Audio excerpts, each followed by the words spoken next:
नमस्कार, मैं हूं विनोद कुमार और आप देख रहे हैं चंबा की आवाज़ टीवी। आज हमारे साथ हिमाचल की वो वरिष्ठ कांग्रेस नेता जो है मौजूद हैं, जिनका नाम ही जो है वो हिमाचल में अपनी पहचान है। हम बात कर रहे हैं आशा कुमारी जी की। आशा कुमारी जी आज हमारे साथ इसलिए विशेष भेंट वार्ता कर रही हैं क्योंकि हिमाचल में एक बार फिर से जो है वो कांग्रेस सरकार बनी है। तो कांग्रेस सरकार का जो अभी एक मुख्यमंत्री और एक उप मुख्यमंत्री हिमाचल को मिला है, उसको लेकर आशा कुमारी क्या सोचती हैं और जो आने वाले 5 साल है वो हिमाचल के लिए कैसे रहने वाले हैं। और हम बात करेंगे डलहौजी विधानसभा क्षेत्र की, क्योंकि डलहौजी विधानसभा क्षेत्र भी हिमाचल की जो राजनीति है उसकी चर्चा का इस समय जो है केंद्र बिंदु बना हुआ है। मैडम जी, सबसे पहले आपका चंबा की आवाज़ में स्वागत है। बहुत बहुत धन्यवाद। मैडम जी, हिमाचल में कांग्रेस की सरकार एक बार फिर से बनी है और इस बार जो है ये सरकार वीरभद्र सिंह जी के बगैर बनी है। तो इसलिए हिमाचल में एक तालमेल बिठाने के लिए जो है मुख्यमंत्री और उप मुख्यमंत्री का पद ईजाद किया गया है, जो पहली बार हुआ है हिमाचल में। तो इसको लेकर आप क्या कहते हैं? देखिए, पहली बात तो मैं अपनी खुशी जाहिर करना चाहूँगी जो कांग्रेस की सरकार बनी। 40 हमारे विधायक जीत के आए हैं और 3 जो आज़ाद उम्मीदवार हैं उन्होंने भी अपना समर्थन दिया है। तो एक जिसको हम बोलते हैं कि टिकी हुई सरकार स्थापित हुई है और हमारे हाईकमांड और विधायकों की सलाह से ये फैसला लिया गया कि सुखविंदर सिंह सुक्खू जी को मुख्यमंत्री और मुकेश अग्निहोत्री जी को उप मुख्यमंत्री बनाया जाए।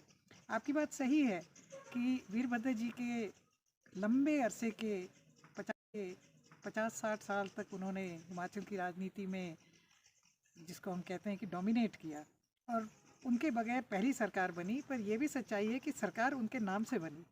हमारा चेहरा, हमने चुनाव से पहले भी कहा, चुनाव के दौरान भी कहा, लोग पूछते रहे कि आपका मुख्यमंत्री का चेहरा कौन है, और हम ये कहते रहे और हम इस बात पे आज भी कायम हैं कि हमारा चेहरा वीरभद्र सिंह जी थे, हैं और रहेंगे। जो विधायक जीत के आए हैं उनमें से सुक्खू जी को मुख्यमंत्री बनाया गया है। उनका भी लंबा अनुभव है राजनीति में।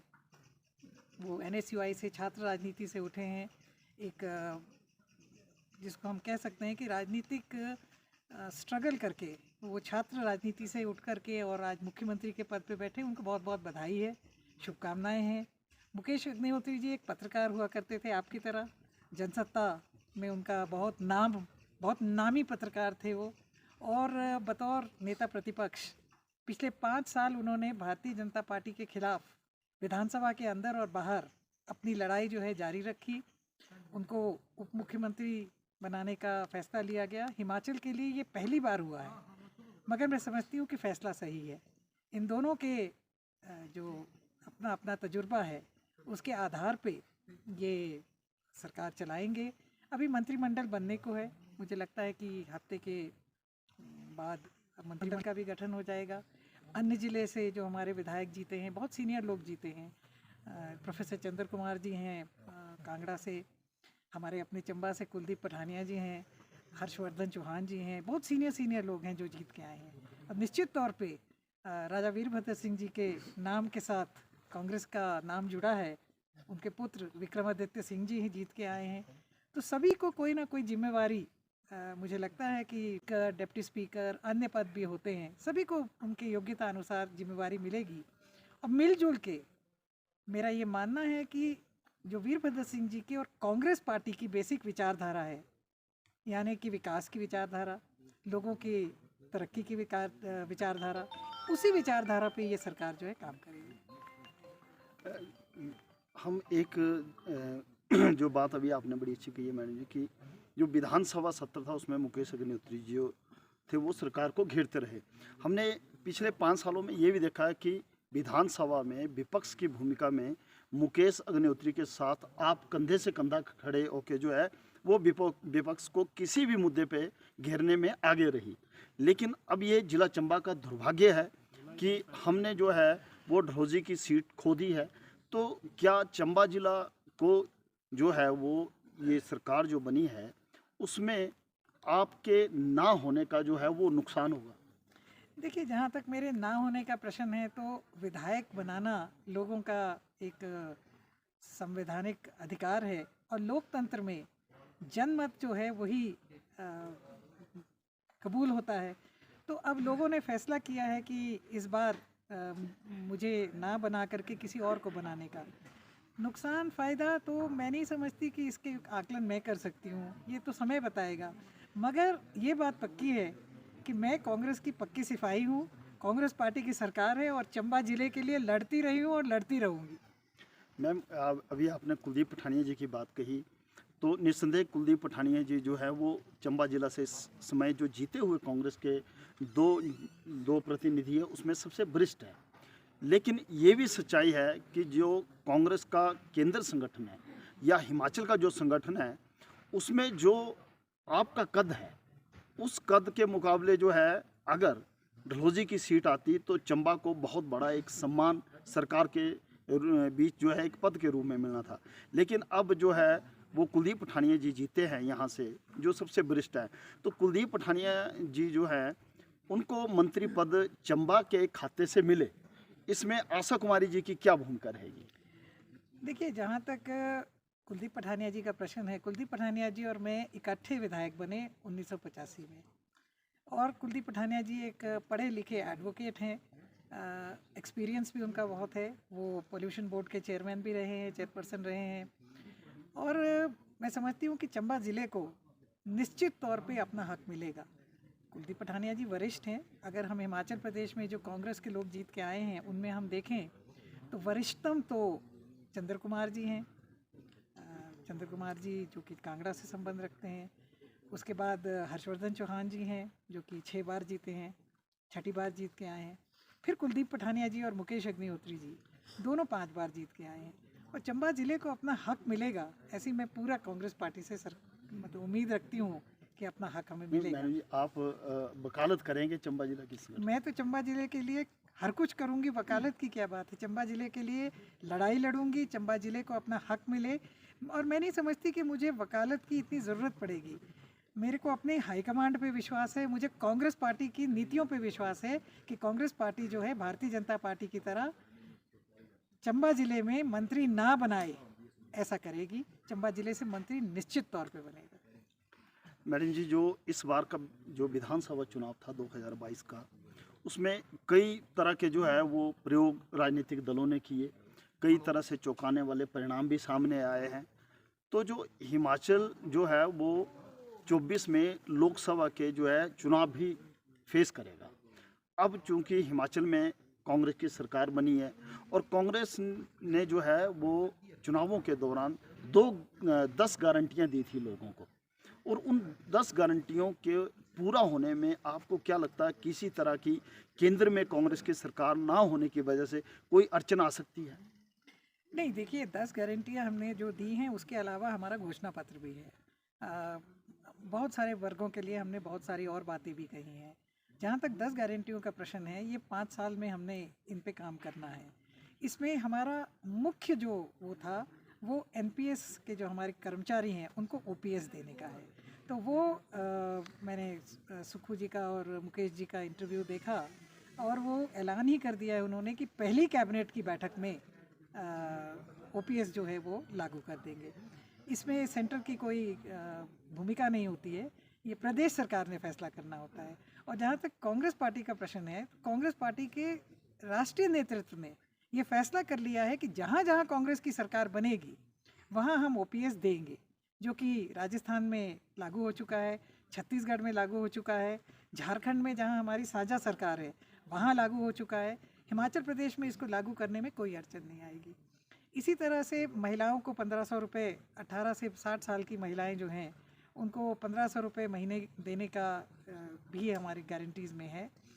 उसमें जो उसकी जो मोडालिटीज़ होंगी, वो रूल्स जो हैं वो अभी निश्चित तौर पे नोटिफाई होने को हैं, उसके तहत वो भी किया जाएगा।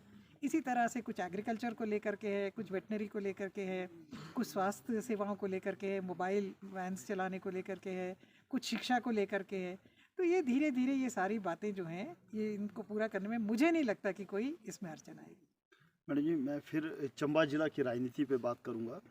कि जो एक समय था कि बीजेपी ने 2017 के चुनावों में धूमल जी को अपना मुख्यमंत्री घोषित कर दिया था और उनकी अगुवाई में जो है चुनाव लड़े गए, लेकिन धूमल जी हार गए और बीजेपी की सरकार बन गई। इस बार जो भ्रष्टता की बात थी उसमें आशा कुमारी जी का नाम सबसे आगे था और इसमें भी कोई दो राय नहीं है कि आशा कुमारी जी का नाम जो है वो मुख्यमंत्री की दौड़ में भी सबसे आगे था। तो जो 17 में हमीरपुर के लोगों ने गलती की थी, क्या डलहौजी के लोगों ने वही गलती 2022 में कर दी है? मैं ऐसा नहीं कह सकती, ये एक काल्पनिक परिस्थिति है। धूमल जी की परिस्थिति तो ये थी कि उनको उनकी पार्टी ने अनाउंस कर दिया था। अगर हम कांग्रेस पार्टी की देखें तो रेस में कई नाम लिए जा रहे थे और हम में सबसे वरिष्ठ ठाकुर कौल सिंह थे। ठाकुर कौल सिंह जी बहुत ही कम मार्जिन से, जिसको कहते हैं बिल्कुल ही, जिसको बोलते हैं एक हेयरलाइन मार्जिन जो होती है, 600 वोट के करीब से हार गए। इसी तरह से ठाकुर रामलाल जी जो कि वरिष्ठतम नेताओं में से एक थे, वो 100 कुछ वोट से हार गए। तो लाइन लंबी थी, उसमें हमारा नाम भी था। हमें इस बात की खुशी है कि चंबा ज़िले का नाम रेस में तो आया, आगे आता है नहीं आता है ये तो समय बताएगा और नुकसान फ़ायदा है ये भी समय बताएगा। लेकिन मुझे इस बात की खुशी, बहुत बहुत खुशी है कि कांग्रेस की सरकार जो है स्थापित हो गई, सुक्खू जी मुख्यमंत्री बने और मुकेश अग्निहोत्री जी उप मुख्यमंत्री बने।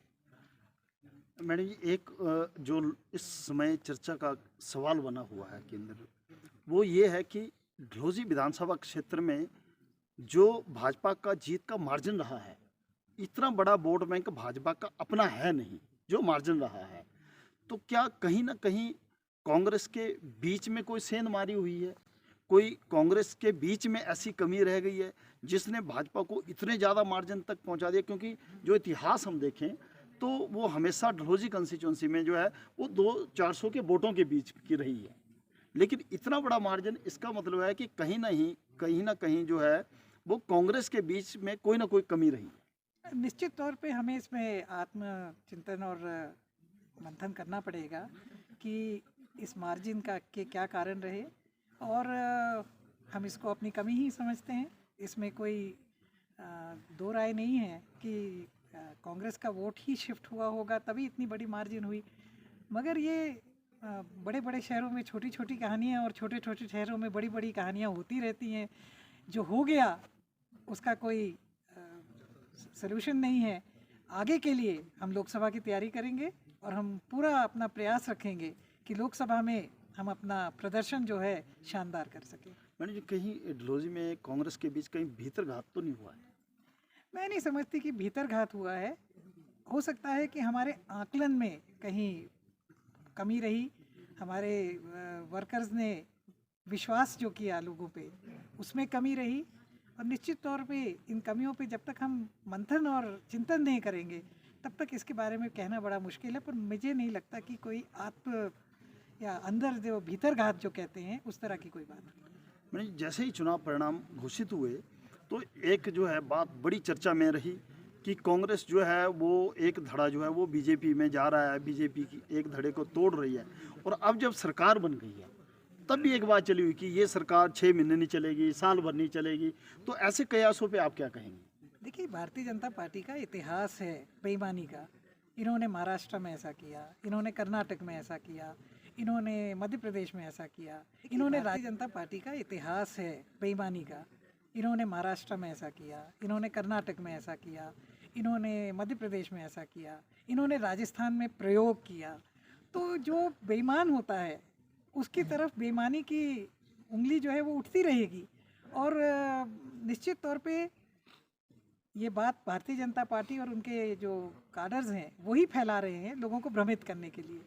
मैं स्पष्ट करना चाहती हूँ कि कांग्रेस पार्टी की सरकार जो है 5 साल तक पूरे समर्थन के जो 40 और 3 आज़ाद उम्मीदवार जीत के आए हैं, पूरी सरकार जो है दमखम के साथ 5 साल काम करेगी और हिमाचल प्रदेश में विकास करेगी। मैडम, हमारा आखिरी सवाल ये है कि हिमाचल में कांग्रेस की सरकार बन गई है और जो आपका राजनीतिक कद है और जो कांग्रेस में आपकी जगह है, तो हमारे जो सूत्र बता रहे हैं कि आशा कुमारी जी को कांग्रेस पार्टी जो है सरकार के माध्यम से एक बहुत बड़ा पद देने जा रही है। अगर इस तरह से कांग्रेस पार्टी आपको कोई बड़ी जिम्मेवारी सौंपती है तो क्या आप उस जिम्मेवारी को जो है निभाने के लिए तैयार हैं? देखिए, मैं कांग्रेस पार्टी की कार्यकर्ता हूँ। मैं बतौर कार्यकर्ता कांग्रेस पार्टी के हर फैसले का सम्मान करती हूँ। मेरी सबसे बड़ी जिम्मेवारी ये है कि मैं कांग्रेस का काम, कांग्रेस का प्रचार और कांग्रेस के वोट बैंक को बढ़ाते रहूँ। वो जिम्मेवारी मेरे पे आज भी है, कल भी रहेगी, और जब तक मैं जीवित हूँ ये रहेगी। बाकी पद तो आते जाते रहते हैं। जो फैसला पार्टी करती है वो मेरे लिए माननीय सम्माननीय है, पर जिम्मेवारी मेरी जो है वो कांग्रेस को मजबूत करने की है। वो थी, है और रहेगी।